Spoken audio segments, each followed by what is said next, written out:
Hello learners, welcome to my YouTube channel to the point learning. आज मैं आपके साथ क्लास 6 का कंप्यूटर लैंग्वेज चैप्टर यानी चैप्टर नंबर 1 डिस्कस कर रही हूँ, जिसका सेकंड टॉपिक आज मैंने उठाया है। लास्ट टाइम मैंने आपको बताया था कि प्रोग्राम्स क्या होते हैं, प्रोग्रामिंग क्या होती है और लैंग्वेज कितने तरीके की होती है। आज मैं आपको वही लैंग्वेज डिस्कस करने जा रही हूँ वन बाय वन, जिसमें हम स्टार्ट करेंगे सबसे पहली लैंग्वेज, यानी कि ये देखिए हमने लास्ट टाइम आपको ये चार्ट समझाया था मशीन लैंग्वेज। आज मैं आपको ये पढ़ाऊंगी कि ये मशीन लैंग्वेज क्या होता है। सबसे पहले तो हम इसके अदर नेम्स देख लेते हैं। मशीन लैंग्वेज के नाम से हम इसे जानते हैं, फर्स्ट जनरेशन के नाम से जानते हैं, और हम इसको लो लेवल लैंग्वेज भी कहते हैं। ठीक है, अब स्टार्ट करते हैं इसका मीनिंग।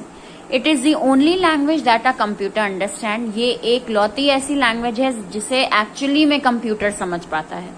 ठीक है, अगर आज की भी मैं बात करूं तो आप जो भी भाषा कंप्यूटर पे लिख रहे हैं उसे कंप्यूटर अपनी किस लैंग्वेज में लेता है, इसी लैंग्वेज में लेता है, मशीन लैंग्वेज में लेता है। It is expressed in the binary form. Binary form का मतलब होता है नंबर के फॉर्म में वो इस लैंग्वेज को रिसीव करता है। यानी आप अगर हाय लिखोगे तो वो हाय या हेलो लिख के कैसे आएगा, 0 और 1 के फॉर्म में आएगा। ठीक है, वेयर 0 मीन्स, यहाँ पे 0 का मतलब होता है ऑफ और 1 का मतलब होता है ऑन। ठीक है, वो इस तरीके से कंप्यूटर इंस्ट्रक्शंस अपने अंदर लेता है। तो मेन चीज यहाँ क्या है कि मशीन लैंग्वेज क्या है, एक ऐसी लैंग्वेज है जो कि बाइनरी के फॉर्म में होती है, नंबर्स के फॉर्म में होती है, और वो नंबर भी कौन से, 0 और 1, जिसमें 0 का मतलब ऑफ और 1 का मतलब ऑन।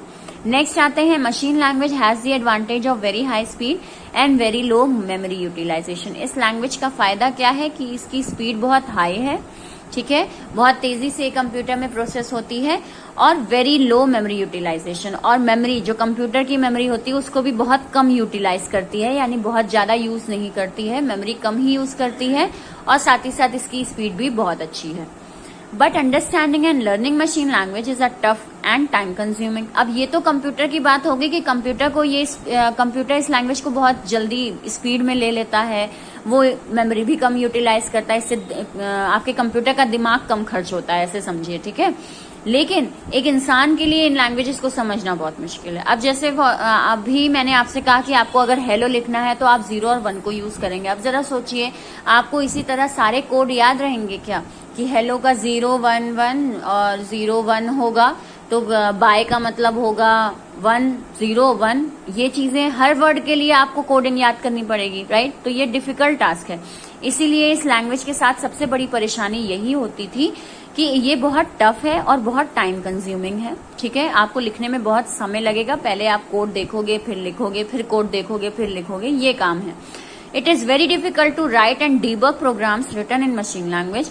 हमें बहुत दिक्कत होती है इस लैंग्वेज को लिखने में। ठीक है, एक इंसान के लिए इन लैंग्वेजेस को लिखना, और डीबग मतलब होता है अपने दिमाग में उस चीज को बैठाना, उस चीज को याद करना, उन प्रोग्राम्स को याद करना। तो ये भी बहुत मुश्किल है मशीन लैंग्वेज अगर हम यूज करते हैं तो। It is extremely machine dependent, इसीलिए इस लैंग्वेज को हम कहते हैं कि ये मशीन डिपेंडेंट है। क्यों है? कंप्यूटर के लिए तो ये लैंग्वेज बहुत अच्छी है क्योंकि कंप्यूटर इसी लैंग्वेज में सब कुछ समझ पाता है, लेकिन इंसान के लिए ये लैंग्वेज दिक्कत वाली है, इसीलिए इस लैंग्वेज को हम मशीन डिपेंडेंट भी कहते हैं।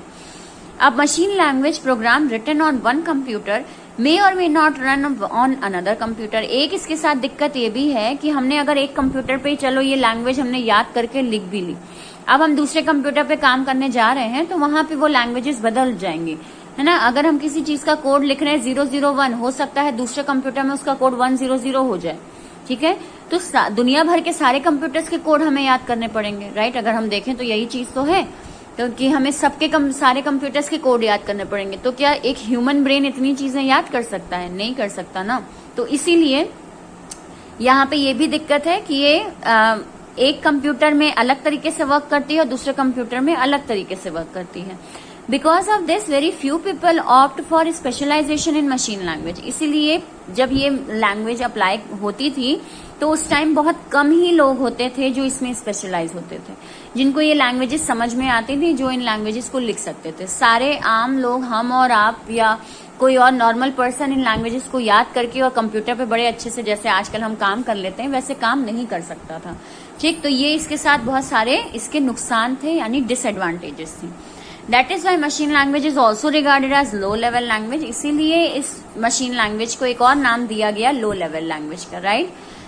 क्योंकि ये आपकी आम इंसान इन भाषाओं को नहीं समझ सकता, ठीक है? 0 और 1 की कोडिंग को वो अच्छे से नहीं समझ सकता। अब आते हैं, हम डिस्कस करते हैं दूसरी टाइप की लैंग्वेज, यानी कि सेकेंड टाइप। कौन सा? Assembly language. अब असेंबली लैंग्वेज का मतलब क्या होता है, ध्यान से समझिएगा। This language uses mnemonic codes. यहाँ पे मेनेमोनिक कोड्स यूज होते हैं या फिर सिंबल्स यूज होते हैं इन प्लेस ऑफ 0 एंड 1। हमने सबसे पुरानी लैंग्वेज यानी मशीन लैंग्वेज में क्या पढ़ा कि आपकी लैंग्वेजेस कंप्यूटर 0 और 1 में कन्वर्ट कर लेता है। यहाँ पे क्या होता है, यहाँ पे हमें 0 1 याद रखने की जरूरत नहीं है। हम मेनेमोनिक्स कोड यानी अलग अलग कोड्स जो कि आपके इंग्लिश लेटर के ही होंगे उन्हें याद करना पड़ेगा, या फिर हम सिंबल्स वगैरह यूज करके काम करेंगे। हमें 0 और 1 को याद रखने की जरूरत नहीं है, ठीक है? एग्जाम्पल के लिए आपको समझाया गया है, if the operation code for add, कुछ हमें प्लस करना है, ठीक है? कुछ प्लस करना है, उसको प्लस करने के लिए अगर हमें कोड एड का कोड दे रखा है 0010 in binary language, it can be directly written as add. अगर हम बाइनरी लैंग्वेज की बात करें, सपोज एड को हम लिखते हैं किस तरीके से, 0010 में, राइट? बाइनरी लैंग्वेज में, यानी कि जो अभी मैंने आपको पढ़ाई मशीन लैंग्वेज है ना, उसमें लिखते हैं। दूसरा हम आते हैं कि यहाँ पे असेंबली लैंग्वेज में क्या होगा, हम इस एड वर्ड को एड वर्ड ही लिख सकते हैं कंप्यूटर में। जैसे अगर हमें हेलो लिखना है तो हमें 001 या 100 ये सब लिखने की जरूरत ही नहीं है, हम हेलो को हेलो ही लिख सकते हैं, ठीक है? ये है असेंबली लैंग्वेज का मतलब। Because assembly language uses symbolic codes. क्यों ऐसा है? क्योंकि असेंबली लैंग्वेज जो है वो सिंबॉलिक कोड्स को एक्सेप्ट करती है।